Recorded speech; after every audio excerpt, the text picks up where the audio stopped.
Hello दोस्तों, स्वागत है फिर से आपको एक नए वीडियो में। दोस्तों आज की इस वीडियो में हम लोग पढ़ने वाले हैं क्लास 10th साइंस का ऑब्जेक्टिव मॉडल पेपर को देखने वाले हैं। यानी कि जो क्लास 10th में महत्वपूर्ण ऑब्जेक्टिव है साइंस का, उसको हम लोग इस वीडियो में कवर करने वाले हैं। तो दोस्तों ये वीडियो बहुत ही इंपॉर्टेंट होने वाला है, ठीक है? तो आप लोग वीडियो को एंड तक ज़रूर देखिएगा, क्योंकि मैं वैसा प्रश्न लाया हूँ जो एग्ज़ाम की दृष्टि से बहुत ही महत्वपूर्ण है, वैसे ही प्रश्नों को छाँट करके लाया हूँ। तो आप लोग वीडियो को फुल वॉच ज़रूर कीजिएगा और वीडियो पसंद है तो वीडियो को लाइक करके अपने दोस्तों के साथ इसे शेयर ज़रूर कीजिएगा। तो चलिए हम बिना देरी किए इसे शुरू करते हैं, ठीक है?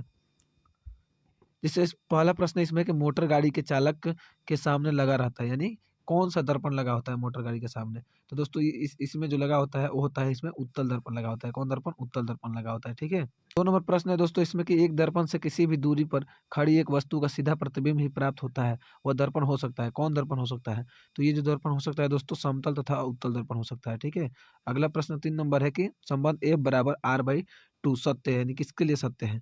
तो तीसरा का जो सही जवाब हो जाएगा दोस्तों, वो हो जाएगा कि उत्तल तथा अवतल दोनों प्रकार के दर्पणों के लिए सत्य है, ठीक है? चौथा नंबर प्रश्न यहाँ पर देखते हैं, प्रिज्म से होकर गुजरने के बाद श्वेत प्रकाश विभिन्न वर्णों यानी कि रंगों में विभक्त हो जाता है। इस घटना को क्या कहा जाता है? तो इस घटना को प्रकाश का वर्ण विक्षेपण कहा जाता है। क्या कहता है? प्रकाश का वर्ण विक्षेपण, यानी सी ऑप्शन बिल्कुल सही हो जाएगा। अगला प्रश्न देखते हैं दोस्तों 5 नंबर यहाँ पर। 5 नंबर जो प्रश्न है दोस्तों यहाँ पर, श्वेत प्रकाश जब एक प्रिज्म से होकर गुजरता है तो वर्ण माने जो वर्ण या फिर जो रंग सबसे कम विचलित होता है वो कौन-सा होता है? तो दोस्तों सबसे कम विचलित जो होता है वो होता है यहाँ पर लाल। लाल रंग का विचलन बहुत कम होता है, ठीक है? और बैंगनी रंग का सबसे ज़्यादा विचलन होता है, ठीक है? बैजनी ह्यपीनाला होता है यानी सबसे जो नीचे होता है दोस्तों, उसका सबसे ज़्यादा विचलन होता है, ठीक है? अगला प्रश्न देखते हैं यहाँ पर। अगला प्रश्न 6 नंबर है, यदि किसी परिपथ के किन्हीं 2 बिंदुओं के बीच विभवांतर भी हो और उसमें धारा I समय टी तक प्रवाहित होती हो तो कार्य का फ़ॉर्मूला क्या हो जाएगा? तो इसका जो सही जवाब हो जाएगा दोस्तों यहाँ पर, वो हो जाएगा वीआईटी, ठीक है? अगला प्रश्न यहाँ पर 7 नंबर, विद्युत परिपथ की शक्ति होती है, यानी ये होता है वी स्क्वायर बट्टे में आर, ठीक है? अगला प्रश्न इसमें दोस्तों है कि किलोवाट घंटा यानी केडब्ल्यूएच का मात्रक क्या होता है? तो इसका जो मात्रक होता है विद्युत ऊर्जा का, ये किसका मात्रक होता है दोस्तों? विद्युत ऊर्जा का मात्रक होता है, ठीक है? अगला प्रश्न देखते हैं इसमें 9 नंबर की, निम्नलिखित में कौन-सा मात्रक वाट के बराबर नहीं है? ठीक है? तो इसका सही जवाब हो जाएगा दोस्तों वी स्क्वायर ओम, ये वाट के बराबर नहीं है, ठीक है? 10 नंबर प्रश्न, किसी एसी जनित्र तथा डीसी जनित्र में एक मूलभूत अंतर यह है कि, यानी क्या अंतर है? तो इसमें जो अंतर है दोस्तों ये है कि एसी जनित्र में सर्पी वाले होते हैं जबकि डीसी जनित्र में दिक् परिवर्तक वाले होता है, ठीक है? ये अंतर होता है, ठीक है? अगला 11 नंबर प्रश्न है कि तांबे के तार की एक आयताकार कुंडली किसी चुंबकीय क्षेत्र में घूर्णित कर रही है।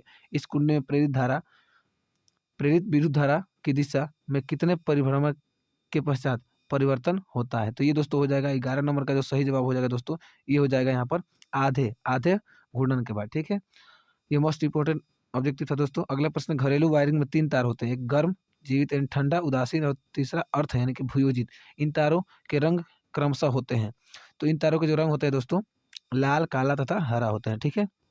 अगला प्रश्न, स्विच लगाए जाते हैं। तो ये 13 का सही जवाब हो जाएगा गर्म तार में स्विच लगाए जाते हैं, ठीक है?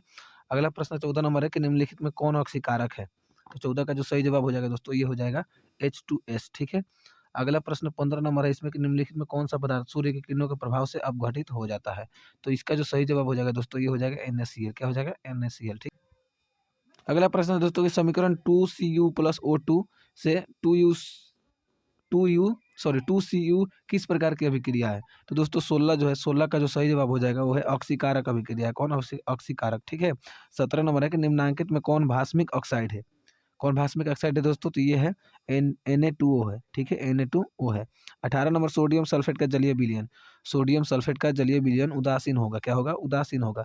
19 नंबर प्रश्न है कि अर्हेनियस अम्ल जलीय विलयन में क्या होता है? तो ये दोस्तों जो होता है ये हो जाता है H प्लस बढ़ाता है। क्या करता है? H प्लस बढ़ाता है, ठीक है? अगला प्रश्न, जलीय विलयन में एसिटिक अम्ल का आयतन। तो 20 का जो सही जवाब हो जाएगा दोस्तों, वो हो जाएगा यहाँ पर सी हो जाएगा। क्या हो जाएगा? पूर्णतः होता है। क्या होता है? पूर्णतः होता है, ठीक है? अगला प्रश्न देखते हैं दोस्तों यहाँ पर कि सोडियम और क्लोरीन के बीच, यहाँ पर दोस्तों 21 नंबर प्रश्न है, सोडियम और क्लोरीन के बीच अभिक्रिया होने पर, सोडियम और क्लोरीन के बीच जब अभिक्रिया होता है दोस्तों, तो यहाँ पर सोडियम परमाणु एक इलेक्ट्रॉन खोकर धनायन बनाता है। क्या करता है? सोडियम परमाणु जो होता है एक इलेक्ट्रॉन को खोकर के और धनायन बनाता है। 22 नंबर प्रश्न देखते हैं यहाँ पर दोस्तों। 22 नंबर प्रश्न है कि निम्नलिखित में कौन 2 इलेक्ट्रॉन खोकर आर्गन जैसी अस्थायी इलेक्ट्रॉनिक विन्यास प्राप्त करता है? तो जो 22 का जो सही जवाब हो जाएगा दोस्तों, वो जगह यहाँ पर सी हो जाएगा। क्या है? क्या हो जाएगा? सी है। ठीक है। अगला प्रश्न देखते हैं दोस्तों। तत्व ए का इलेक्ट्रॉनिक विन्यास 286 और तत्व बी का 2881 है और ए और बी संयोग से बने यौगिक की प्रवृत्ति क्या होगी? तो इसका जो सही जवाब हो जाएगा दोस्तों, ये हो जाएगा आयनिक हो जाएगा। क्या हो जाएगा? आयनिक। ठीक है। अगला प्रश्न है कि मेंडलीव के आवर्त नियम के अनुसार तत्वों के गुण आवर्त फलन होते हैं उनके क्या?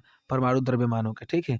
बी ऑप्शन सही हो जाएगा। ठीक है। अगला प्रश्न देखते हैं 25 नंबर के आधुनिक आवर्त नियम के अनुसार तत्वों के गुण आवर्त फलन होते हैं उनके, यानी 25 नंबर का सही जवाब हो जाएगा परमाणु संख्या के। क्या हो जाएगा? परमाणु संख्या के बराबर। ठीक है। अगला प्रश्न देखते हैं 26 नंबर, अष्टक नियम के प्रतिपादक थे, इसके प्रतिपादक कौन थे दोस्तों? तो न्यूलैंड्स थे। कौन? न्यूलैंड्स। अगला प्रश्न 27 नंबर, निम्नलिखित में से किसे पाचक रस स्रावित करने की आवश्यकता नहीं पड़ती है? ठीक है।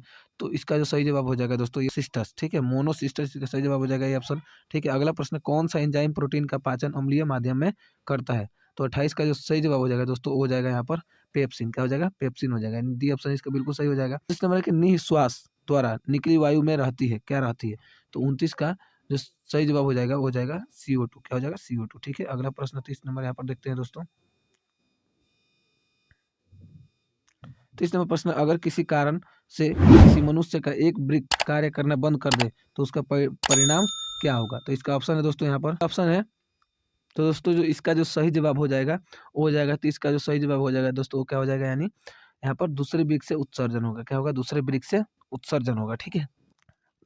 अगला प्रश्न दोस्तों 31 नंबर इसमें है कि रक्षी कोशिकाएं कहाँ पाई जाती है? तो इसका जो सही जवाब हो जाएगा दोस्तों, हो जाएगा पत्तियों में पाई जाती है। कहाँ पर? पत्तियों में। ऑप्शन बी सही हो जाएगा। अगला प्रश्न, मस्तिष्क में विभिन्न सूचनाएं किस रूप में संचित होती है? ठीक है। तो इसका जो सही जवाब हो जाएगा उद्दीपन। किसमें? उद्दीपन। ठीक है। अगला प्रश्न देखते हैं 33 नंबर, जब डीएनए की नई प्रतिकृति कोशिकीय संगठन के साथ समायोजित नहीं हो पाती है तब 33 का इसमें क्या हो जाएगा दोस्तों? 33 का हो जाएगा कोशिका मर जाती है। क्या होती है? कोशिका मर जाती है। अगला प्रश्न है, मेंडल के एक प्रयोग में लंबे मटर के पौधे जिनके बैंगनी पुष्प थे उसका संकरण बौने पौधों जिनके सफेद पुष्प थे से कराया गया। इनकी संतति से सभी पौधों में बैंगनी रंग के पुष्प थे, परंतु उनमें से लगभग आधे पौधे बौने थे।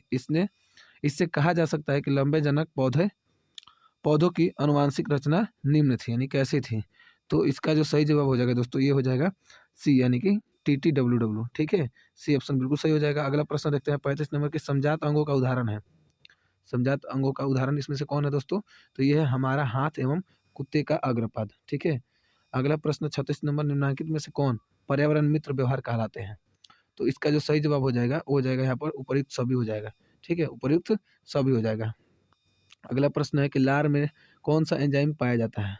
तो ये जो 37 का सही जवाब हो जाएगा एमाइलेज पाया जाता है। क्या पाया जाता है? एमाइलेज पाया जाता है।